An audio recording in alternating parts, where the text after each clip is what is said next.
नमस्कार मित्रांनो, कसे आहात तुम्ही? मजेत आहे ना? मित्रांनो, आपल्या चॅनलला लाईक करा, सबस्क्राईब करा, शेअर करा. तुमच्यासाठी आज मी घेऊन आलेलो आहे पाठ 15वा भारताची घटना स्वाध्याय सोल्युशन.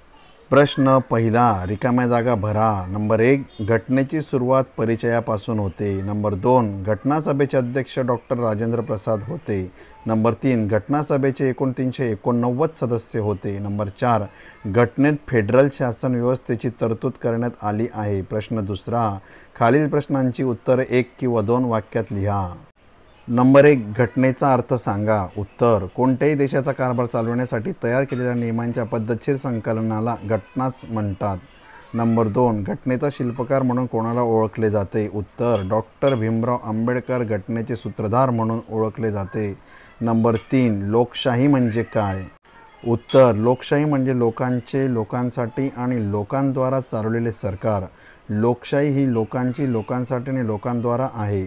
USA माजी अध्यक्ष अब्राहम लिंकन लोकांची सत्ता किंवा चलन आणि लोकांद्वारा प्रशासन असलेल्या सरकारला लोकशाही म्हणतात. नंबर 4, घटना केव्हा अंमलात आली? उत्तर, 26 जानेवारी 1950 रोजी घटना अंमलात आली आणि भारताची घटना लिखित नसती तरी कोणीही व्यक्ती स्वतःहून देशाच्या कारभारात हस्तक्षेप करून अराजकता पसरवू शकला असता. प्रश्न तिसरा, खालील प्रश्नांची मुद्देसूद उत्तर द्या. नंबर 1, घटनेची मुख्य वैशिष्ट्ये सांगा. उत्तर, प्रस्तावना हे भारतीय राज्यघटनेचे प्रमुख वैशिष्ट्य आहे जे आपल्या देशाच्या प्रशासनाची मूलभूत तत्त्व आणि उद्दिष्ट स्पष्ट करते. भारतीय राज्यघटनेची ठळक वैशिष्ट्ये पुढीलप्रमाणे. नंबर 1, लोकशाही. भारताने लोकशाही शासन प्रणाली स्वीकारली आहे. लोकशाहीची व्याख्या अशी केली जाते: लोकशाही म्हणजे लोकांचे, लोकांसाठी आणि लोकांद्वारा चालवलेले सरकार. लोकांचे सामर्थ्य किंवा शासन आणि लोकांचे प्रशासन असलेल्या सरकारला लोकशाही म्हणतात. आपल्या देशातील लोकशाहीमध्ये साधारणपणे दर 5 वर्षांनी निवडणुका होतात. त्यामध्ये 18 वर्ष आणि त्याहून अधिक वयाचे मतदार गुप्त मतदानाद्वारा त्यांचे प्रतिनिधी निवडतात. देशातील कोणताही नागरिक धर्म, जात, वर्ग, लिंग असा भेदभाव न करता निवडणूक लढू शकतो. लोकांनी निवडून दिलेले सदस्य 5 वर्ष जनतेला उत्तरदायी असतात आणि देशाचा कारभार चालवितात. स्वातंत्र्य हा लोकशाही महत्त्वाचा पैलू आहे.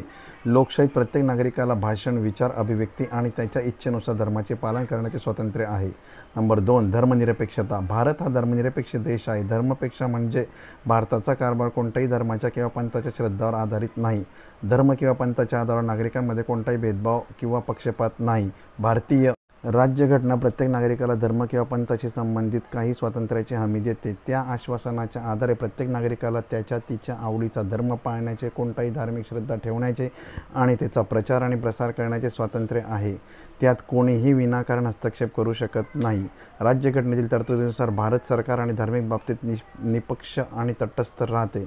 नंबर 3, प्रजासत्ताक. प्रजासत्ताक म्हणजे एक राष्ट्र ज्यामध्ये सत्ता लोकांच्या हातात असते. त्यात जनतेचे निवडून दिलेले प्रतिनिधी देशाचा कारभार हाती घेतात. राष्ट्राच्या प्रमुखाचे राष्ट्रपतीचे स्थान राजेशाहीप्रमाणे वंशपरंपरागत नसते, परंतु प्रत्यक्ष किंवा अप्रत्यक्ष मतदानाद्वारे लोकांकडून निवडले जाते. प्रजासत्ताक लोकशाही शासन प्रणालीमध्ये देशातील सर्व पदे धर्म, जात किंवा लिंग भेद न करता सर्व नागरिकांसाठी खुली असतात. कोणत्याही सरकारला पदच्युत करण्याचा आणि निवडणुकीद्वारे नवीन सरकार स्थापन करण्याचा सार्वभौम अधिकार भारतीय जनतेकडे आहे. त्यामुळे भारत एक प्रजासत्ताक देश आहे. नंबर 4, संघराज्य. भारत हा राज्यांचा संघ आहे. भारतात त्याच्या घटना राज्यांनी बनलेला संघ आहे. भारत हा उपखंड इतकाच विशाल आणि वैविध्यपूर्ण आहे. त्यामुळे एका ठिकाणाहून केंद्रातून देशाचा कारभार चालवणे फार कठीण होऊन बसते. त्यामुळेच आपल्या राज्यघटनेत संघराज्याची तरतूद करण्यात आली आहे. मूळ देश किंवा वय प्रतिबंधित आणि आवश्यक सरकारच्या संघराज्य प्रणालीमध्ये या 2 प्रकारची सरकार तयार होतात: एक केंद्र सरकार आणि दुसरे राज्य सरकारे. या 2 सरकारांमध्ये कार्य आणि अधिकारांची स्पष्ट विभागणी आहे. दोन्ही सरकारची कार्य आणि अधिकार 3 सूचींमध्ये विभागले गेले आहे, जसे की केंद्रीय सूची, राज्य सूची आणि संयुक्त सूची. देशाच्या महत्त्वाची कामं आणि अधिकार केंद्र सरकारकडे सोपवण्यात आलेले आहे. नंबर 5, मूलभूत अधिकार आणि कर्तव्य. आपल्या देशाचे संविधान नागरिकांचे मूलभूत हक्क आणि कर्तव्य स्पष्टपणे परिभाषित केलेली आहे. नंबर 2, कोणत्याही 2 मूलभूत अधिकारांविषयी सांगा. उत्तर, नागरिकांचे 2 मूलभूत हक्क. 1, समानतेचा अधिकार. समानता हे लोकशाहीचे मूलभूत आहे. समानतेचा अधिकार सर्व नागरिकांना कायद्याची समानता आणि कायद्याचे सन्मान करण्याचे संरक्षण प्रदान करते. भारतामध्ये प्रत्येक नागरिकाला धर्म, वंश, जात, लिंग, भाषा, रंग किंवा जन्मस्थान असा कोणताही भेदभाव न करता समानतेचा अधिकार आहे. हा अधिकार सरकारी नोकऱ्या, व्यवसाय, सार्वजनिक नोकरी, पद धारण करणे, धार्मिक स्वातंत्र्य, सार्वजनिक ठिकाणचा वापर, सामाजिक जीवन इत्यादी बाबतीत प्रत्येक नागरिकाला समानता देतो। राज्य सरकारने देशातील अनुसूचित जाती, अनुसूचित जमाती आणि सामाजिकदृष्ट्या मागास प्रवर्गांसाठी विशेष तरतुदी केल्या आहे। समानतेच्या अधिकारांचे उल्लंघन मानले जाणार नाही। या वर्गांसाठी सरकारी नोकऱ्यांमध्ये तसेच शैक्षणिक संस्थांमध्ये जागा राखीव आहे। भारतीय समाजाचा कलंक मानली जाणारी अस्पृश्यता राज्यघटनेत नाहीशी केली आहे। अस्पृश्यता पाळणे हा दंडनीय गुन्हा ठरतो। समाजामध्ये कृत्रिम भेदभाव निर्माण करणाऱ्या पदव्या व पद रद्द करण्यात आले आहेत। नंबर 2, स्वातंत्र्याचा अधिकार। स्वातंत्र्याचा अधिकार हा लोकशाहीचा प्राण आहे। स्वातंत्र्याच्या अधिकाराशिवाय लोकशाहीचा कल्पना करता येत नाही। लोकशाहीच्या यशस्वी कार्यासाठी स्वातंत्र्य आवश्यक आहे। देशातील प्रत्येक नागरिकाच्या व्यक्तिमत्त्वाच्या सर्वांगीण विकासासाठी अभिव्यक्ती स्वातंत्र्याचा अधिकार आवश्यक आहे। या अधिकाराद्वारा भारतीय नागरिकांना त्यांचा विचार, भाषण आणि आचरणातून व्यक्त करणारे स्वातंत्र्य दिलेले आहे। विचार आणि वाणी आणि आचरणातून व्यक्त करण्याचे स्वातंत्र्य देतो। खालीलप्रमाणे स्वातंत्र्याच्या अधिकाराद्वारा नागरिकांना 6 स्वातंत्र्य दिले जातात। 1. विचार, भाषण आणि लेखन स्वातंत्र्य। 2. शस्त्राशिवाय शांततेने एकत्र जमण्याचे स्वातंत्र्य, सभा घेण्याचे स्वातंत्र्य। 3. संघटन आणि संघटना स्थापन करण्याचे स्वातंत्र्य। भारताच्या संपूर्ण देशात मुक्तपणे फिरण्याचे स्वातंत्र्य। 5. भारताच्या प्रदेशाच्या कोणत्याही भागात राहण्याचे आणि स्थायी होण्याचे स्वातंत्र्य। 6. कोणत्याही व्यापारात, व्यवसायात, नोकरीत गुंतवण्याचे स्वातंत्र्य।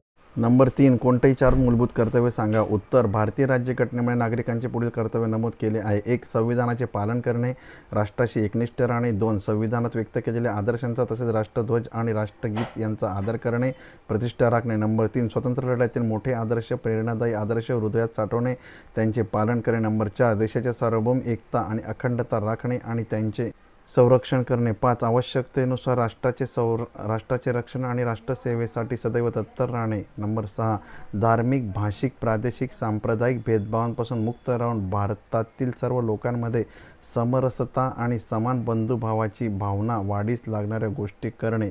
7. महिलांच्या प्रतिष्ठेला हानी पोहोचणाऱ्या प्रथेपासून दूर राहणे। 8. राष्ट्राच्या समृद्धी, एकात्मता, सांस्कृतिक वारसा जतन करणे। 9. जंगले, तलाव, सरोवर, नद्या आणि वन्यजीवांसह पर्यावरणाचे संवर्धन आणि सुधारणा करण्यासाठी प्रयत्न करणे। सर्व प्राणीमात्रांवर दया राखणे। नंबर 10, वैज्ञानिक दृष्टिकोन स्वीकारणे आणि मानवतावाद आणि जिज्ञासा वृत्ती विकसित करणे। 11, सार्वजनिक मालमत्तेचे रक्षण करणे। 12, हिंसाचाराचा त्याग करणे। 13, वैयक्तिक आणि सामूहिक क्रियाकलापाचा सर्व क्षेत्रांमध्ये उत्कृष्टतेसाठी प्रयत्न करणे, जेणेकरून देश पुरुषत्व आणि कर्तृत्वाचा उच्च दर्जाकडे सतत प्रगती करू शकेल। 14, 6 ते 14 वर्ष वयोगटातील आपल्या मुलांना शैक्षणिक संधी उपलब्ध करून देण्यासाठी प्रयत्न करणे। प्रश्न 4, विचार करा आणि लिहा। नंबर 1, जर नागरिकांना मूलभूत अधिकार दिले नाहीत तर कशी परिस्थिती निर्माण होईल? 1. नागरिकांच्या व्यक्तिमत्त्वाचा विकास होऊ शकत नाही। 2. नागरिक सहज निरोगी विचार आणि समृद्ध जीवन जगू शकत नाही। 3. मानव अधिकार धोक्यात येतील। नंबर 4, लोकशाही अस्तित्व धोक्यात आले आहे। नंबर 5, देशातील हुकुमशाही वाढेल। 6, कायद्याचे पालन न केल्यामुळे समाजात हिंसाचाराची परिस्थिती निर्माण होईल। नंबर 2, सर्व मूलभूत कर्तव्य विद्यार्थ्यांच्या जीवनात कसे निर्माण करता येतील?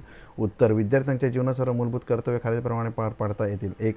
स्वातंत्र्य दिन आणि प्रजासत्ताक दिन या राष्ट्रीय सणांमध्ये शाळेला राष्ट्रध्वज फडकवला जातो। त्यावेळी राष्ट्रध्वजाला वंदन करून राष्ट्रगीत गाताना लक्ष देऊन उभे राहणे। नंबर 2, राष्ट्रसेवेसाठी सदैव तत्पर राहणे। 3, समाजविघातक कार्यात सहभागी न होणे।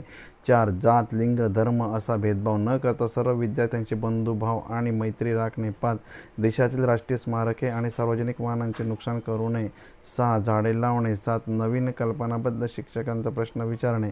6, आवडीच्या क्षेत्रात उत्कृष्ट कार्य करणे। 9, भविष्यात एक चांगले पालक होण्याची प्रतिज्ञा करणे। 10, मूलभूत कर्तव्य लक्षात ठेवणे। नंबर 3, 26 नोव्हेंबर हा दिवस संविधान दिवस म्हणून का साजरा केला जातो? उत्तर, संविधान सभेने जगातील विविध देशांच्या संविधानातील महत्त्वाच्या बाबींचा अभ्यास करून राज्यघटना तयार केली। ते संविधान 26 नोव्हेंबर 1949 रोजी तयार झालेल्या घटनेला घटनासभेने स्वीकारले। त्यानंतर 26 जानेवारी 1950 रोजी त्याची अंमलबजावणी करण्यात आली। म्हणून दरवर्षी 26 नोव्हेंबर हा दिवस संविधान दिन म्हणून साजरा केला जातो।